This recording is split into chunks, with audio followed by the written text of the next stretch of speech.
Hi, I'm going to do like a 2-second tutorial on what I did to answer any questions because I've been getting calls, I've been getting emails and stuff from not only my friends but people on different Christmas Village platforms. So here goes.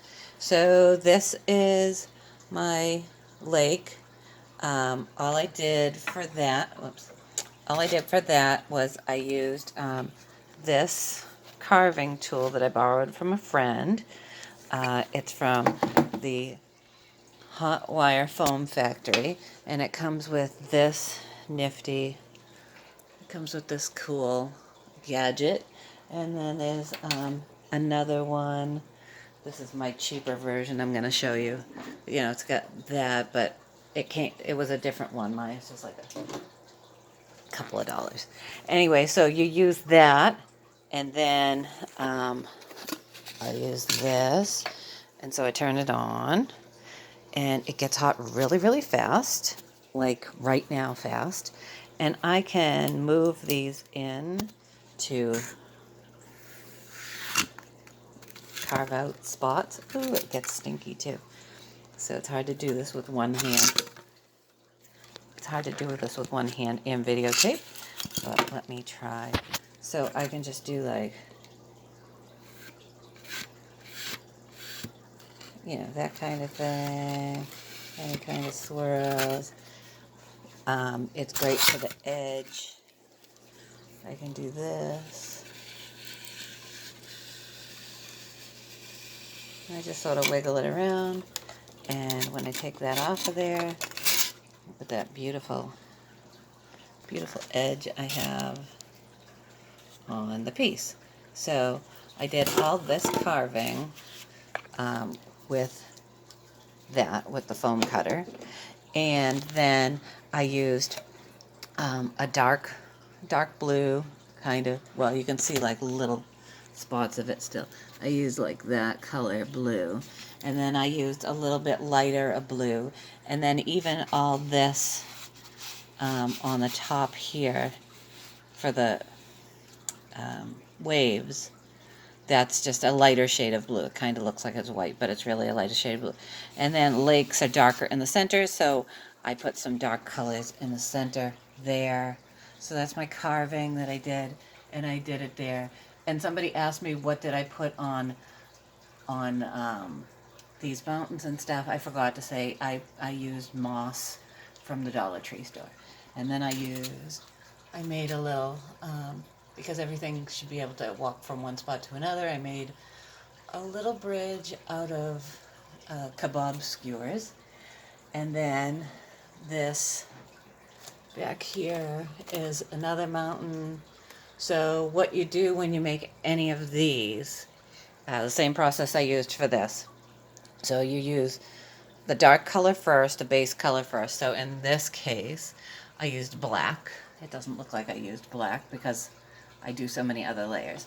So I used black, and then I let it dry. And then I totally did that with black, or I totally did that with blue, right? And I let it dry. And then I use a dry brush. And when I say dry brush, it's like, excuse my mess.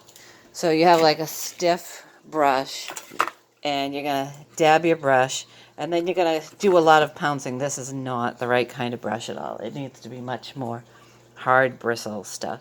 And then you dab it off on a paper towel, right?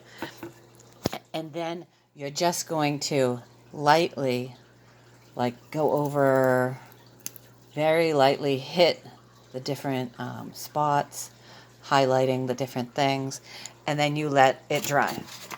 And then, you know, and that takes patience to let it dry instead of just going on. Because if you just go on, then you blend your colors and you don't get the look that you want.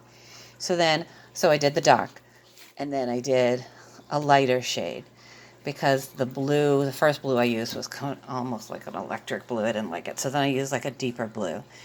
And then I did a little black, dry, smudgy, like I said, in the center of each spot to give it depth. And then I went back and I used the lightest blue and made the ripples. So the same thing with the mountains. I did black, Then I did a dark gray. Then I did a light gray. And I had thought, that was fine, 3 is good.